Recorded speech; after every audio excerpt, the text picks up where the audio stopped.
Torcedor bugrino, chegamos em um momento do campeonato que a união será fundamental. Você que acreditou no Guarani quando tudo mandava não acreditar. Você que sofreu com tudo de ruim que aconteceu. Não pode dizer não agora. Poucos anos atrás, neste mesmo mês, não estávamos disputando mais nenhum campeonato.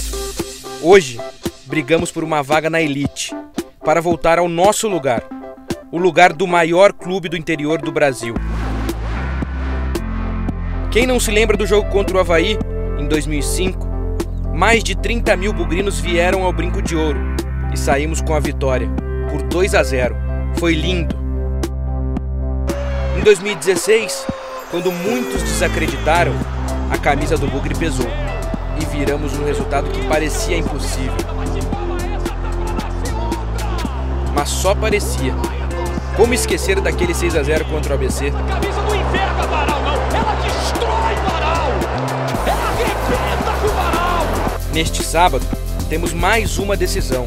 Será contra o Avaí, aquele mesmo adversário de 2005. Os corações alviverdes possam explodir de alegria ao fim do jogo. Que o Guarani seja Guarani.